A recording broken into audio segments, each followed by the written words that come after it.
दिए हैं, but it's probably good one way. और इस और ये एरिया तो ठीक है so far.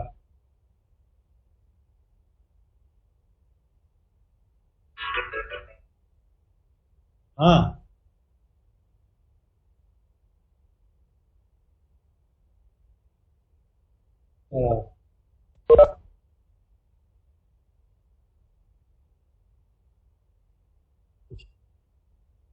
वो थोड़ा डार्क है ना, तो मैं आपको 1 घंटा बाद भेजता हूँ, थोड़ा सा मैं उसको क्लीन करके हम आपको भेजता हूँ.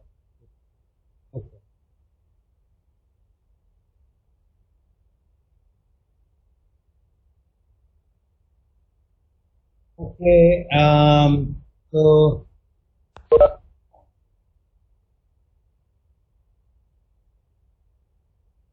yeah, you are able to see this file, right? Yesterday we have discussed this. Deformability of rock joint, especially the normal one.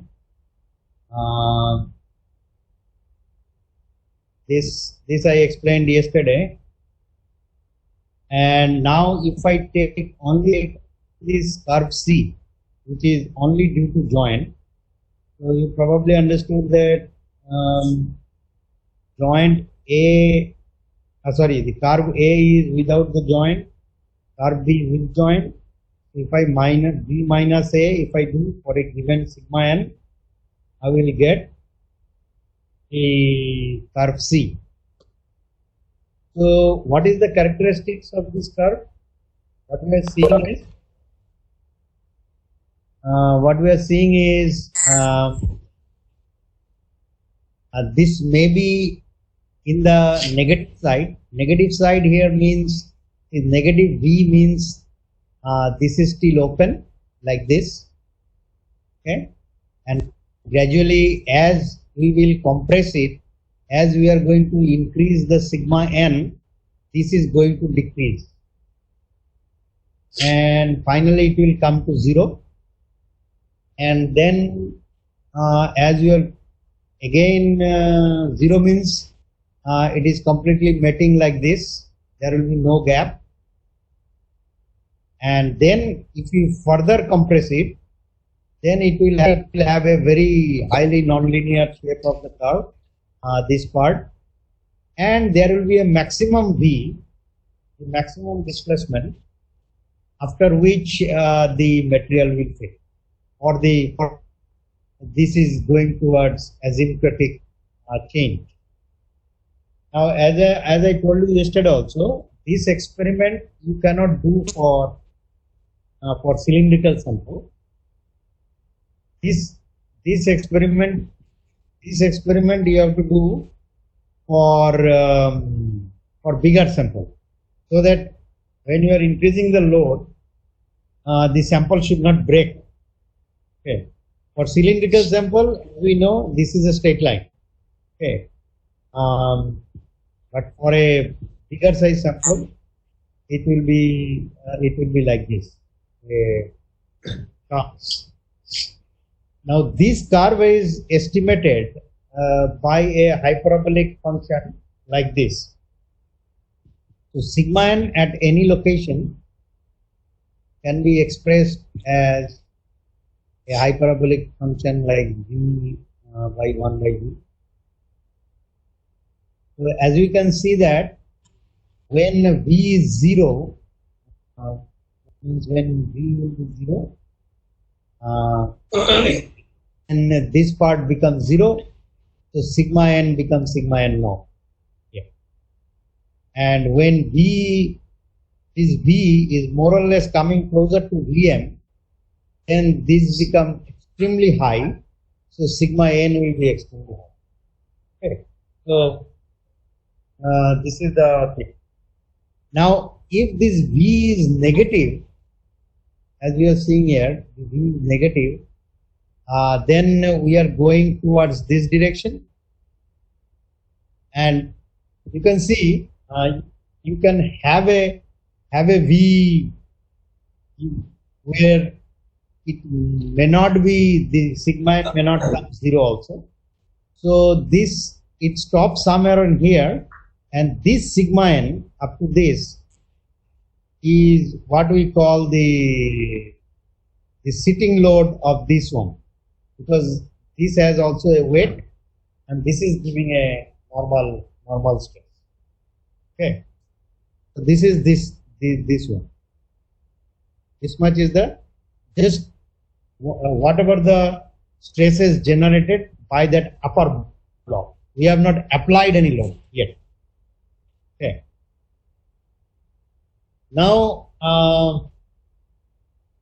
so this is the formula. Now, if I do the derivative of this, and this comes something like that, as sigma n by Vm minus V.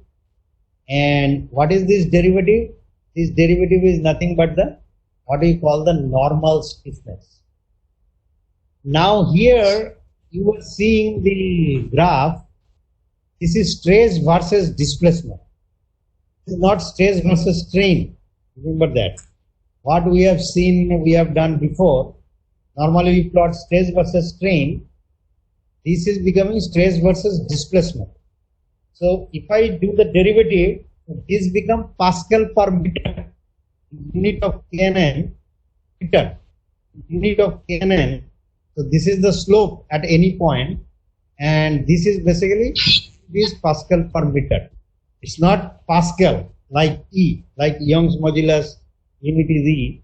It is Pascal per meter. That means Kn, you can define it like this. This is the normal stiffness of the joint, and this value means the amount of normal stress required to deform 1 meter of that joint aperture. If this joint aperture is 1 meter, to make it, to change it by 1 meter, how much stress we have to give? So you are seeing this will be extremely high, and this is in the order of gigapascal. Okay, maybe in the order of 10 to the power 9 Pascal or 10 to the power 10 Pascal per meter. This is the order in which this value comes, because this is in per meter. Okay. Now there is a test for you, assignment, like an assignment. This is given in my book also. To plot the normal stress versus normal displacement curve with the magnitude of the initial sitting stress. What is initial sitting stress? This is the stress of that upper block. And the initial normal stress, that is basically initial normal stress, equals to 0.1 MPa. Assume the maximum closure is 4 mm. Maximum closure is 4 mm means Vm is given 4 mm. So you can plot this graph, right? Just this graph you need to plot. Everything is given. Sigma n naught is given 0.1. This is given. So you have to just plot sigma n and V. This relation. Okay. So that is that example. You can use the Excel. You give some V up to, let's say, from 0 to 4 mm. You increase some, let's say, every 0.2 mm. And you calculate the sigma n, and then you plot. So you will see something like this will come. Okay. So this become our normal stress versus normal displacement curve. Now, if we do shear stress versus shear displacement, how does it look like? Shear stress versus shear displacement. Now, this I have already showed you the experimental setup. Let me show you again. This is the experimental setup. So we have plotted sigma n versus V. Now we are plotting tau versus U. So as we are giving this this load here, how this U changes, or vice versa. If I give a U, how does the tau change? Okay. Now this is initially pretty much linear. As we are increasing the tau, the U will increase, and it will go up to some this thing. Then joint will starts to slip, and the moment the joint starts to slip, this will fall. Now this is the peak. This is the peak shear strength. Okay, that is what is the we have already told about the Barton's equation we do. So we take this value, peak values. Okay. Now if you increase the sigma n, then this peak value increases. So then we take for different sigma n that peak value, and then we plot that, and that gives us either the Mohr-Coulomb criteria or the Barton's criteria. Okay. So this is my tau peak, और इधर जो लिखा हुआ है ये tau peak है. For different sigma n, we calculate this, we find out this tau peak, and then we plot tau peak versus sigma n. That gives us the Mohr-Coulomb or the Barton's. Now you can see there are two ways, or the two ideal cases what is plotted here. One, what you are seeing is our stiffness remains the same. Stiffness remains same. The peak increases. And another case is stiffness is changing. Our the peak displacement changes. Okay, the peak displacement changes. So here stiffness remains same. Displacement is changing. You can see peak displacement. And another is stiffness is different, displacement remains same. These are the two ideal and boundary cases. Basically in the field, actually somewhere in between the stiffness also changes as well as the peak displacement also.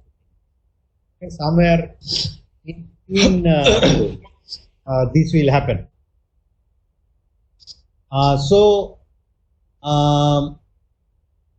But nonetheless, whichever method you go, the formula remains the same.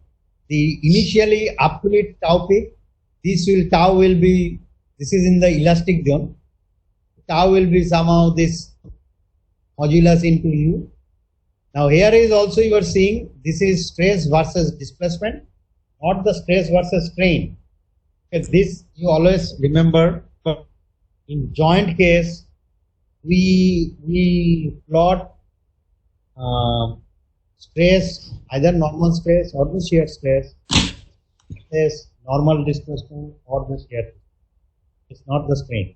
So tau equals to Ks into U. This will be in this elastic zone. Then there will be a strain softening zone, or the softening zone we can call it. And this, there will be some formula like that. Whichever one you take, the formula is same. And then when it comes to a residual, then this will be tau equals to tau r. So this becomes the same. Okay. So this is pretty much the behavior of shear versus shear stress versus shear displacement.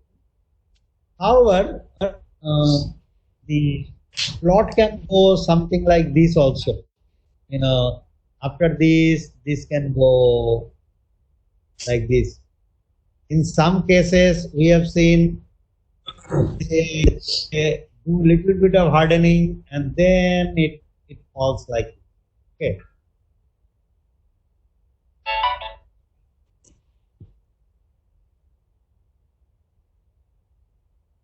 So when you test, if you do not see something like this, do not get panic, because sometimes the The residual can start right from here, from peak only. Okay, pure. Okay, it may happen. Okay, so but this is the typical behavior of shear stress versus shear stress, or rock joints, or even the behavior of the loose material, which the experiment you could not do, but I think they have sent you the material. Now, one important aspect which is called dilation. I think you probably know. Now we have, remember that we have two types of dilation. One dilation I told you before, which is the change of volume by the original volume. This is of the material itself. That is also dilation. You know, the volumetric strain divided by the original, the volumetric strain is also if it is positive. If it is going into the positive direction, that means the value is positive, volumetric strain, then we also call that dilation. In joint case, dilation is expressed by the displacement of vertical displacement, that means the normal displacement, by the shear displacement. Now, change of normal displacement with respect to change of the shear displacement. So this is basically the dilation, and the dilation angle is tan of that. So this equals to tan delta. That we call the dilation. That means, let me show you. If I have a graph something like this, the normal displacement versus shear displacement.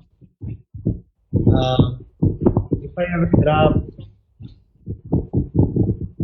something like that, then what does it mean? Del V by del U. It means the slope at every point. It means the slope at every point. Okay. So that means the dilation. Okay. So like at each point I can take a slope, and that slope will give me the dilation. So this angle is the dilation. Now you can see, if I take this curve here, this goes down. Okay. So initially it will be 0, then it increases, it peaks, and then it become again 0. So this is how normally our V versus U plot. Okay. Now it has been approximated by different author by differently. One author has, he has explained very well, and he has given like this: 1 minus sigma n by a parameter called sigma t to the power k tan delta naught. And he said this is for u less than u r, so up to the residual, and sigma n should be less than the sigma t, less than the sigma t. Okay, so now it is given like this. Now here you can see this is a completely a function of sigma n. Now what is sigma t? Sigma t is defined as a transitional stress. That means a stress at which we are going to completely suppress the dilation. So you see, if sigma n is equals to sigma t, this becomes 1, so this becomes 0, so we are completely suppressing this. So what he said is, there is a possibility by increasing the sigma n, we can completely suppress the dilation. That means this line will be just a straight line. Means इसका dilation होगा ही नहीं. There is a sigma n for which this is 0. So no V is allowed. So that is the stress he is saying is the sigma t or the transition. And the value of parameter k, he is saying the value is 4. That is what he has given. And tan delta naught, this delta naught is the dilation angle when sigma n equals to 0. That means this is the peak dilation angle what we are talking about. Because if the sigma n is 0, you can see this equals to delta is equals to delta naught. So that is basically the maximum. When sigma n is 0, it is just maximum dilation. We are allowing the sample or the upper part of the sample to go up. Okay, it can easily go up. There is no stress to compress it. Okay, so that will be dilation. And now, what you can see here, this is a very complex relationship what he has given, but he has explained it very well. Okay, there is a sigma naught for when sigma n equals to 0, and then he is saying this is totally dependent on the normal stress, which we already know from the experiment. If you either PhD work or in your MTech work, if you do with the joints, then when you do the experiment, you will know how the sigma n completely dominate the behavior of this shear. Say, sigma n has a massive role in controlling the shear behavior. Okay. So is the dilation. And why this dilation is important? You remember the Patton's equation? Basically, this dilation angle goes into there. So this is completely also gives us the what will be the value of that shear stress. So basically, that phi b plus this delta is our shear stress, okay, at any given sigma. Now, if I just integrate it, this is not required for you to know, but just for sake of it. So delta V is equals to dV by du is this, so I can multiply du here, and then if I integrate, I will get, so this will have du, so du, then if I integrate, then V equals to u into this term plus a constant term which is free from u, so which will be only the function of sigma n. Now function of sigma n when u equals to 0. Now this we already know, that means before the experiment there is a change in V. Now before you even start moving the sample in a shear mode, there will be a change of V. Can you tell me why?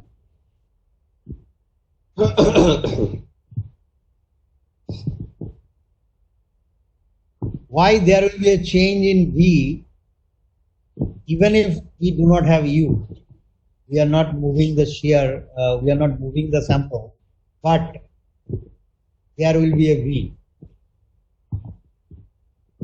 Due to sigma n only it will come. Okay, this comes because of this formula. Because when I have already applied sigma n, because initially I have to apply sigma n, then only I will start pushing it. When I give this sigma n, apply here, then there will be a V according to this equation. So if I just do that, then this one will come V equals to this function of the sigma n is nothing but this. Now we can see how complex is the dilation equation here. Okay, so the dilation, dilation of joints completely depending on u, depending on sigma n, depending on the other parameter like sigma t and all this. So it's a very complex affair. Hardly we understood this process. Even from experiment also it is very difficult to find this. One time I gave one of my MTech students to find out this relationship, whether this k equals to 4 is true or not. We found somewhere about 1.6 according to his experiment. We could not come close to 4. And it was a very good support. Could not do much. Now this is an example I have plotted just to show the dilation using that equation. However, I have used this equation only. Dm, this part I didn't use here. I put some number sigma t and all this. Why I am plotting and showing you this? There is a reason. Reason is very simple, that how does this sigma n suppresses the dilation? You can see the sigma n, it is basically 2 MPa, 4 MPa, 8 MPa I have given, and sigma t I think was 20 MPa. I just considered. You can see the amount of suppression it is doing. The dilation it is doing. So by 8, it has more or less made plus 0. There is no dilation whatsoever. So if there is no dilation, you can see this is your shear behavior will be completely sigma n dependent. Completely sigma n dependent. And sigma n will dictate what? It will dictate the friction. Okay? Because it's the sigma n tan phi. So that is the part where it will affect. The dilation is suppressed. This is what we have done. If you increase the sigma n. Okay. So what you have to remember here, when a jointed block starts to move, there are two types of resistance it is getting. One is from the friction angle, and another is from the dilation angle. So this is where is the resistance coming from. Okay, because the sample is also dilating, that is also giving a resistance. And of course there is a friction angle already available. So now if I keep on increasing sigma n, I am suppressing dilation angle but increasing the friction part. Now if my sigma n is low, then I am allowing dilation to occur, and I'm doing the friction effect of friction I am reducing. These are the compromises by which basically this thing moves in a joint. When you test the joint example, this is how the upper block will move. Okay, effect of both dilation as well as friction. This is what you got to remember. Okay, is that clear?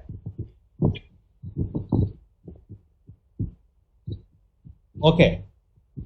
Now, after saying all these things, can you put everything into a equation form? Now you can see this KTT, that means here I have given KL, it's the same thing. The shear stiffness or the shear stress is related with this as Ks into U. So basically delta tau will be related with the delta U with this same pair. Now the question is whether there is a dilation there in here also. Yes, there is a dilation, I told you. But in this relation we are ignoring it. So the effect of V on tau we are ignoring. Okay? And similarly KNN, definitely when sigma n changes, we are only considering by change with the V. but also it has effect with shear. But here is also we are putting 0. In this case, when you express the relationship of tau and sigma n with u and v, that means shear displacement and normal displacement, and you are putting in these two position, off diagonal position 0, that means in this relationship dilation has been sufficient. Okay, we are considering there is no dilation. Okay, this is what I will consider. Does that mean dilation is not happening? Of course, dilation is happening, but this, if I put in this relationship, then this become a unsymmetrical matrix. So we try to avoid a unsymmetrical matrix. That's why we suppress it here. But in a later case, actual analysis we do consider from outside, not inside, not in this matrix. Outside the matrix, we consider the dilation. Okay, this part I'm not going to tell you, but dilation is considered as a dilation angle separately. Even in numerical modeling, if we use ANSYS or any software, they will ask you for a dilation angle. Okay. This is the input. Okay, but normally the constitutive matrix is tau is only related with shear displacement and normal stress is related with normal displacement. Okay, this is what we normally do. So is that clear up to this much?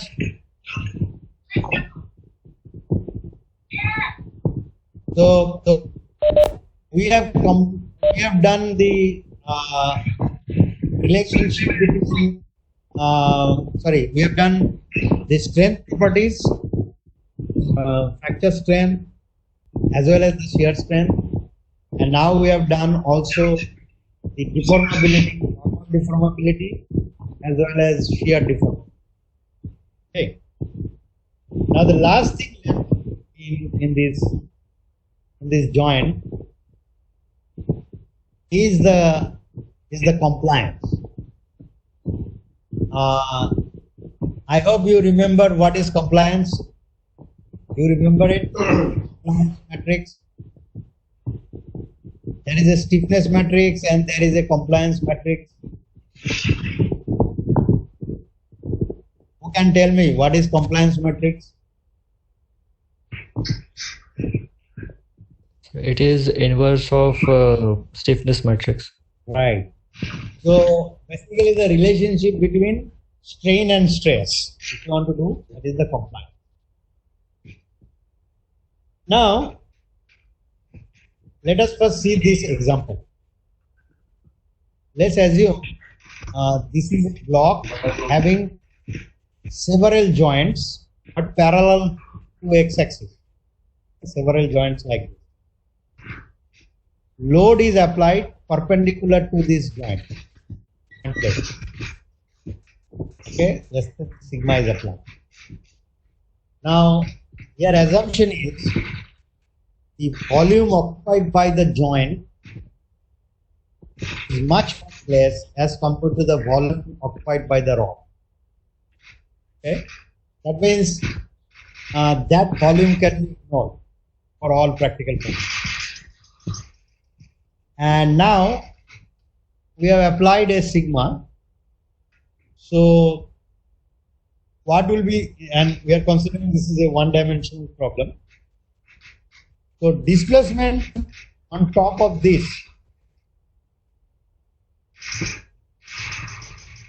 displacement on top of this space, we can write, this is for the I is the intake rod, sigma by E is the strain, multiply by L. Is that all right? This is for the rod. Okay. Do you agree? This is a one-dimensional problem. So there is no Poisson's ratio. So sigma by E is the strain multiplied by length from either से इधर, because इधर 0 है. So this is giving me the displacement of the rock. That means only the intact rock form.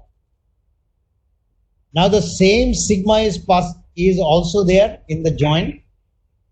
Now if we consider joint normal stiffness is K1, K2, K3 up to Kn, there are n number of joints. तो पहला joint का लिए कितना होगा? Sigma by K1. Okay, from this relationship, I know sigma. So what will be V? Sigma by Kn. That is what we have written. इधर basically K2 होगा, K1, K2 up to Kn. So if I sum it up for all joints, sigma into 1 by Kn. Okay. This is the displacement due to joint. The existence of the joint, this to this. Now, for simplicity, I can consider all K are same, and let's say that is K. All Ki's, well, and they are K. So the total displacement then will come di plus dj on top of this. So this will be, now this one will become, you can see this one will become sigma into L K, right? Because this is a sum and all of them are same. So this will become. So sigma L, now if I define a parameter called F, which is the number of joints per meter. So if this is the parameter, what we call it is the joint frequency. 1 meter में कितना joint? So that is called the joint frequency. So if I define a parameter like this, then I can say the n equals to F into L, because their total number of joints is n. That equal to F multiplied by L. F is number of joint per meter and our total meter है L. So that will become this. Then D will become sigma L 1 by EI. This is for the intact part plus F by K. Okay. So this is what about the displacement coming on top of this. Now consider, अभी हम इसको इधर से joint हटा देते हैं. हटा के let's say this is the rock mass, but I still want to use rock mass which is isotropic and homogeneous property. This is a rock mass, but it will have isotropic and homogeneous properties. The modulus of elasticity EM, that is the equivalent rock mass property. तो इसमें अभी joint नहीं है, इसका E change हो गया such that displacement on top of this block remains the same. So D will be sigma by EM into L, the same as this. Okay. So this is, we are replacing this by isotropic material with a rock mass modulus EM, and so that displacement becomes sigma L by EM. Right? So under this condition, I can make them equal. So you can see now equals to this. Hello? So now this equals to this. So if this equals to this and these are same, then we find 1 by EM equals to 1 by EI plus F by K. And this is a very important formula. I think you have probably read it also in your undergraduate studies, that equivalent rock mass properties, if that is EM, this will be 1 by EI of the rock plus F, frequency of the joint, divided by the normal stiffness of the joint. Now, if I ask you, what is 1 by E? I think Ranveer has already told this is inverse of modulus is the compliance. So I can write Sm is equals to Si plus Sj. This is coming from the joint. You are seeing then what happened? The compliance of rock mass, of the jointed rock mass, is equals to compliance of rock plus compliance of joint. In other words, the rock mass condition, compliances are additive. We can add the compliance. This simple example tells us that in a joint condition or joint rock mass condition, we can add the compliance. Okay?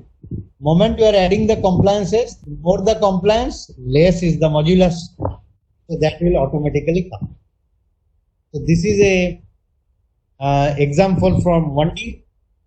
So always remember that for a jointed rock mass condition, compliances will be additive.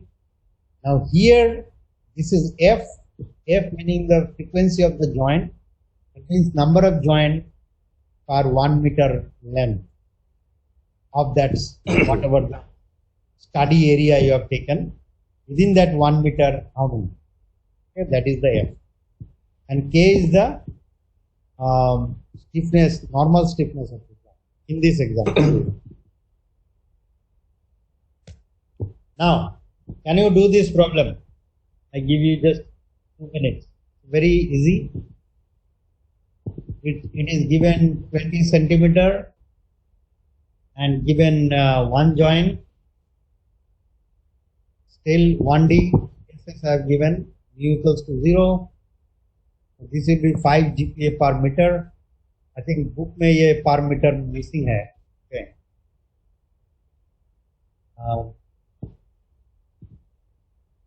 So can you tell me what will be the displacement on top of this?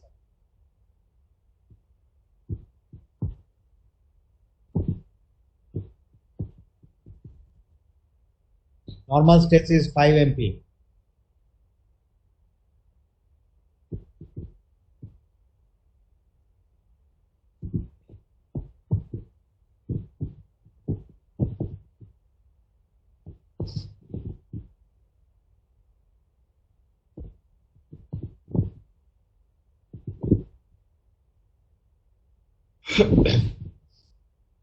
Just tell me what is F.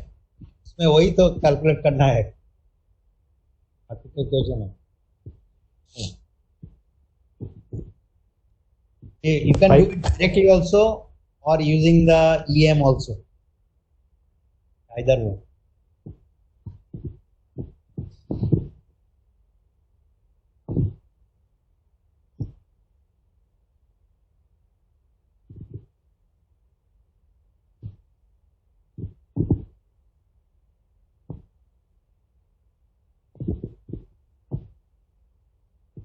कौन कर रहा है?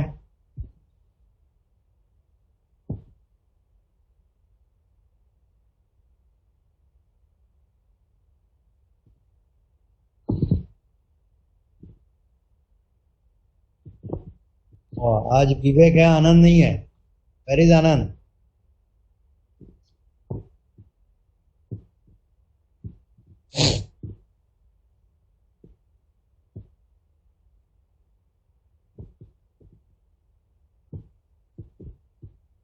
Any result?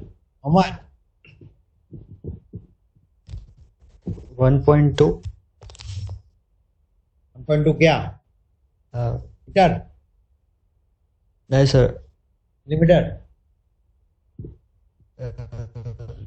Centimetre. 1.2 centimetre आ रहा है.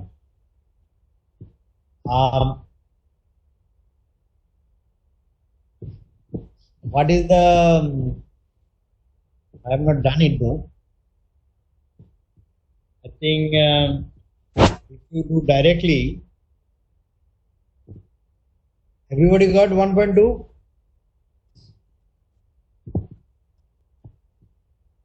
If you do directly, DI will be what? Sigma is given 5 divided by 5000, that is the GCA, and multiply by L is 0.2, whatever the value. This is 2 by 1000, right? Like this. And DJ, this is doing directly. Saying 5 ampere is being applied. So 5 by What is it? okay, 1.1. 5000.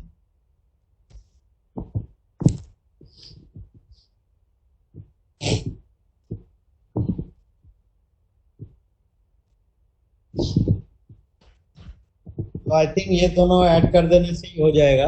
That is your this directly. और if you do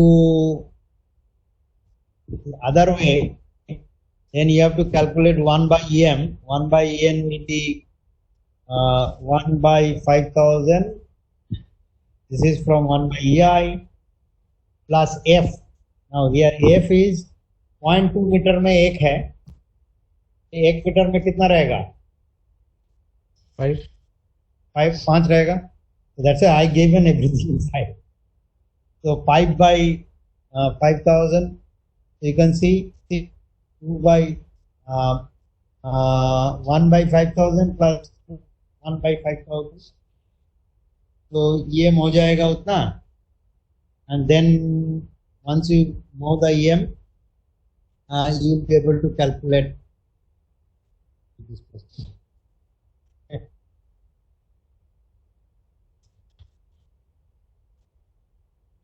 Yeah, I think this will come same.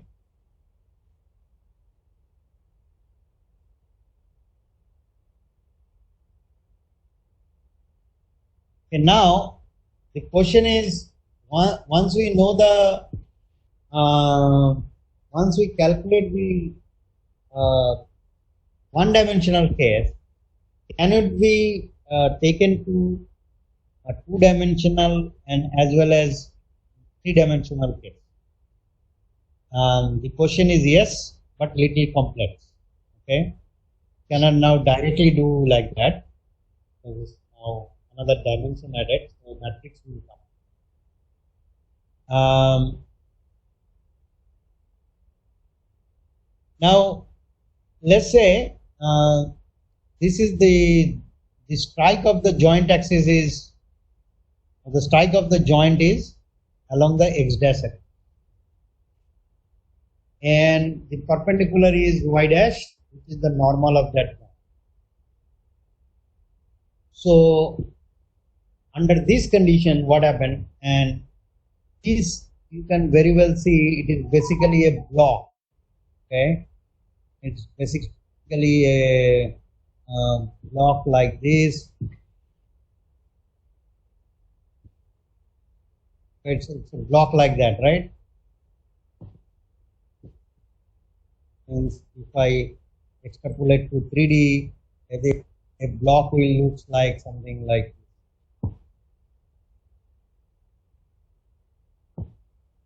Yeah, na? It's something like this.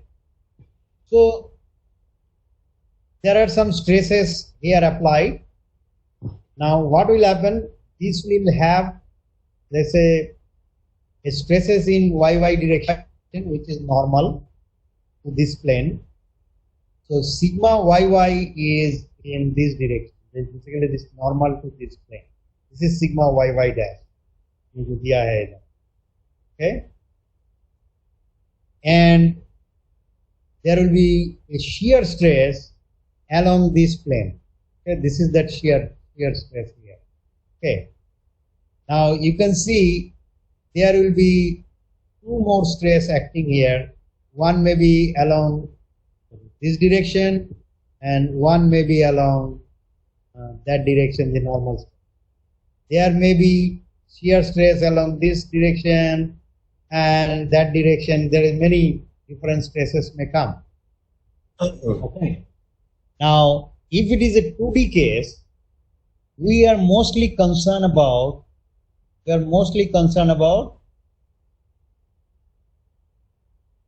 click कर देता हूं अभी.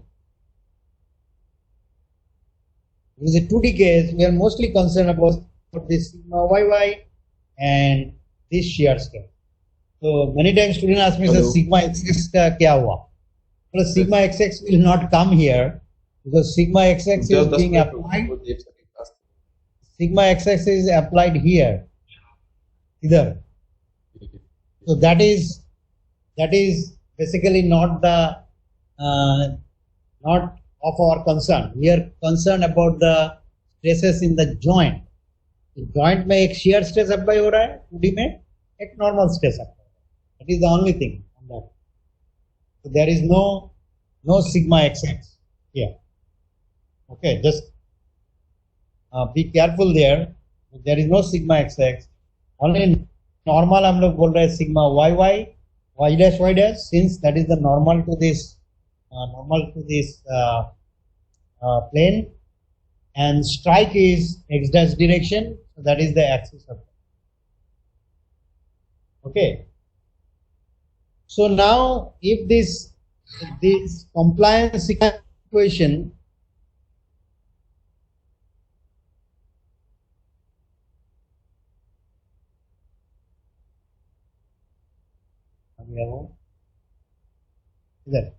see, this is written as a constitutive relation.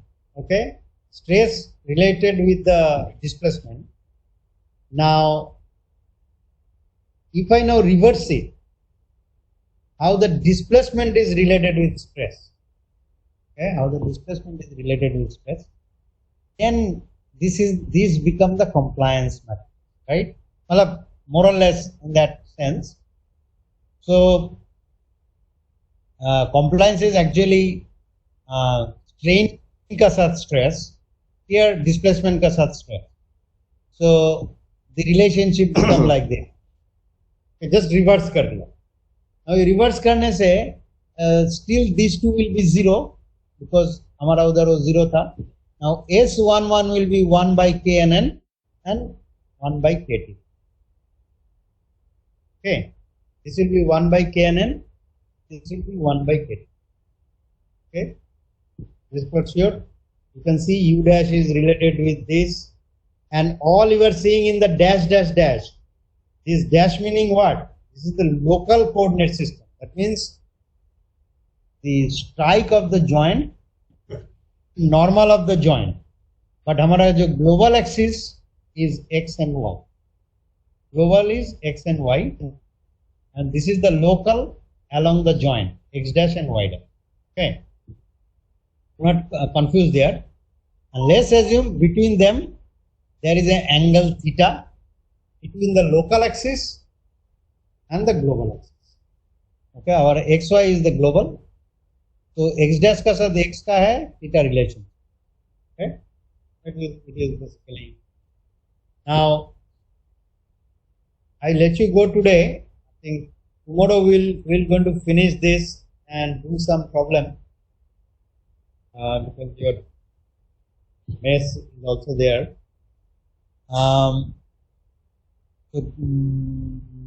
You will see tomorrow there is an interesting formula comes even in 2D, and that can be also extended to. Okay, then we will do some problem. So since you are sitting with your computer, tomorrow maybe you have to use Excel. I will tell you how to do the Excel. Then we'll see how we can calculate the displacement in a jointed rock mass condition. And if you remember, I told you very beginning that you will see the true anisotropy behavior in the constitutive relation. You remember that that sigma xx का साथ gamma xy का कोई relation नहीं था. That means normal stress का साथ shear strain का कोई relation नहीं था. अभी you will see there is a relation. Okay, and this process is going to establish that relation. Okay. So, okay, so we will meet tomorrow around 10. Okay. Yes, sir. Okay. You can, if you have my book, you can look all these things over there. ठीक है, कल 10 बजे.